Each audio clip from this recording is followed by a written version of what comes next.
Team Flashout, Concelabet.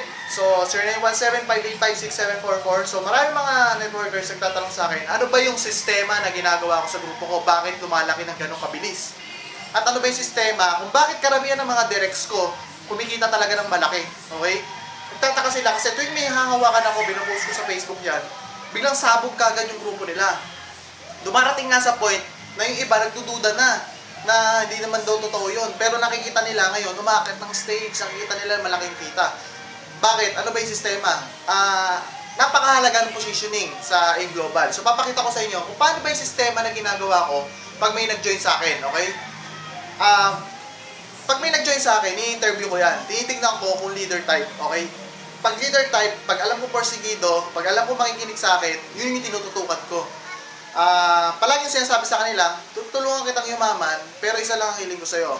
Kung ano yung tinuro ko sa'yo, kung ano yung alaga ko sa'yo, ganoon din yung gawin mo sa mga members mo. Okay? Diba, pinakita kita, papakitain mo rin mga members mo. Pasa-pasa lang. Kasi ganun ang networking. So, kailangan kopyahin mo yung mga pinasa sa'yo ng mga upline mo at ipasa mo rin sa mga members mo. Okay? Kung pinayaman ka, payamarin mo rin sila. Second thing, huwag lalaki ulo. Kasi yung iba, pag kumikita ng malaki, ang laki na ng ulo, pati upline, kinakain na. So, kailangan yung respeto, nandun pa rin. Okay? Pangatlong inaano ko, kahit hindi na nila i-acknowledge yung tulong ko, okay lang na i-respeto na lang ako. Okay? So, yun yung mga hinihiling ko. Okay? So, ganito yung ginagawa ko. Actually nga, etong plan na to, nabuo to 3 years na pag-AIM Global ko. Ibig sabihin, nabuo ko siya 3 years. Okay, paano? So, simple-simple lang. So, pag may sumali sa akin, willing mag-invest at parang leader, 7 heads yung ginagawa ko. Okay? So, sa 7 heads na yan, pag sumali siya, ito ako, nataas ako. So, sasali siya sa akin, so, syempre, direct ko siya, di ba? So, may 7 heads siyang binili. So, isipin mo na lang, ikaw yung 7 heads na sumali sa akin. Ikaw to, ikaw to, ikaw to, ikaw to, ikaw to, ikaw to, ikaw to. 7 heads. Okay? Yung 7 heads na yan, pwede kumita ng 5 million per month, maximum. Okay, anong ginagawa ko? Sa first month namin, tuturuan ko siya ng mga technique, mga training. So, paano? So, pag naturo ko na sa kanya lahat, yung positioning, nakaayos na. So, sa dalawa na yan, yan. So, ang gagawin ko, yung left leg niya, ito yung left leg, ito yung right. Okay? Lahat to leg niya. Lahat to siya eh. So, meron siyang leader na kailangan makuha na 8. 1, 2, 3, 4, 5, 6, 7, 8. Sa ilalim nung 4. Okay? Para mag-boom. So, ang gagawin ko unang-una, dito sa left, dito ako maglalagay ngayon ng tao. Okay? Halimbawa, may nakuha na naman ako sa lugar na yun. Halimbawa, sa Korea. Yung nakuha ko sa Korea na susunod, ilalagay ko dun sa nakuha ko sa kanya. So, ilalagay ko dito. Eto, minsan ginagawa ko ganito. Kahit ako yung nakakuha nito, ito, nakuha ko. Sponsor ko to. Dinidirect ko na sa kanya. Yan. Dinidirect ko na sa kanya yan.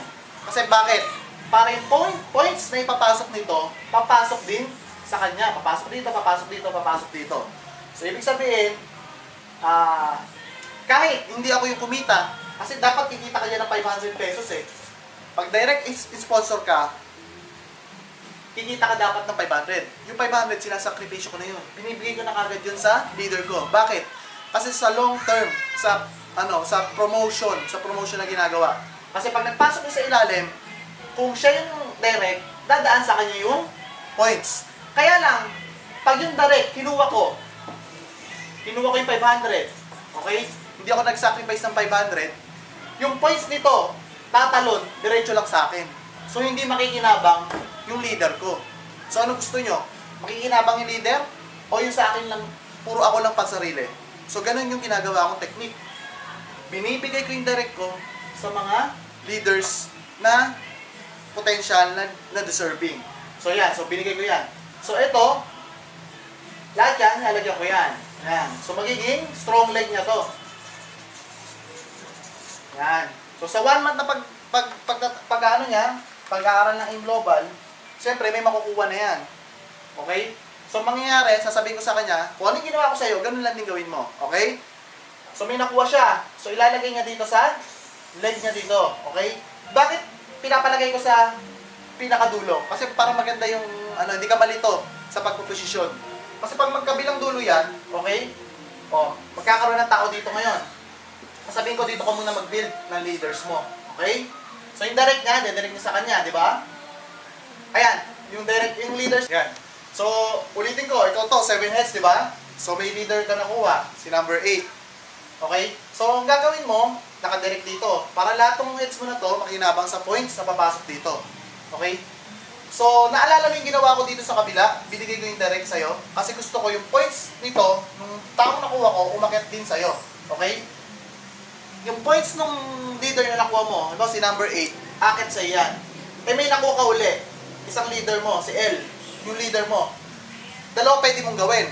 Yung 500 na sponsor nito, kasi yung sponsor, yan, 500. Okay, tandaan natin, yung sponsor, ibig sabihin ng sponsor, ikaw yung naka-invite. Okay, in-invite mo siya. Pag dinirect mo sa'yo, ikaw yung sponsor, may 500 ka. Kaya lang, pag dinirect mo to sa'yo, dahil ikaw nakakuha, gusto mo ng 500, okay lang. Pag nakuha mo yung gusto mo yung 500, ikaw magiging direct. Ngayon, yung points na ipapasok nito, hindi papasok doon sa leader mo na number 8. So, mangyayari, tatalon yung points. Okay? So, may nakuha ka na naman. So, lagay mo dito. Yung kaibigan mo, si A. Kaibigan mo, si B. Okay? Sabihin na natin lahat to nakuha mo. Dalawa pwede mong gawin. Kunin mo yung 500 or kung sino yung upline, sa kanya mo i-direct. Okay? So, si A, dinirect mo dito. Binigay mo na yung 500 dito. Si B, dinirect mo kay A. Binigay mo na yung 500. Nakita nyo? Chain. Okay? Tapos itong sponsor ni L, binigay mo na doon sa number 8 mo. Okay? Ano kagandahan niyan long term? Okay?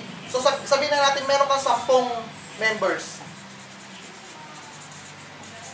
10 members mo hanggang ilalim. Sabihin na natin meron ka. Pag pumili lang ng 5 C24/7, lahat yan, tapos mag-usap-usap kayo na yung points, ipapasok dito sa ilalim. Okay? So, tigli 5 C24/7 lang, yung 10. Pag pinasok yung points dito sa ilalim, eto silver executive, eto silver executive, eto silver executive, eto silver executive, at ikaw, silver executive lahat ng head mo. So, yun yung kagandahan. Anong maganda doon? Kasi yung grupo mo, makita kagad may achievements. So, maraming akit ng stage, ang laki ng impact kagad. So, sikat ka kagad. Makikita na ikaw sa sarili mo, sinasacrifice mo yung 500 na dapat kikitain mo, ibinibigay mo na lang sa mga members mo. At makikita talaga yung tunay na malasakit mo. Kasi yung, biruin mo, 500, biruin mo yung 500 na dapat kikitain mo na, tapos binibigay mo pa. Diba? So, yun. So, susunod naman na gagawin mo, pag may nakuha ka naman leader, malakas na to, stable na, o kuha ka na naman ng leader, pwede mo naman lagay uli dito. It's either kung saan dito mo gugustuhin. Okay? Basta ang kailangan lang, one by one mo lang i-build yung bawat group mo. Kasi yung iba gusto kumita kagad. So lahat nilalagyan kagad. Ang problema niya, next month, paano na? Mahina. Kasi tigi-isa. Hindi nagkakasuportahan. Tapos yung mga magkakaibigan, pinaghiwalay mo pa, mag-aaway. So ang ginagawa ko, isang linya, magkakaibigan, magkakasama. Para ito mismo, kung number 8, ay, may member na pala ako. Kunti na lang. So tatakbawin niya yung kabila. Good news, pag tumarbaho to, pasok pa rin sa'yo. So, long term, yung kagandahan ng ginagawa natin. Okay? Ayun yung chain. Chain yung tawag dyan. So, susunod, kukuha ka na naman dito na leader.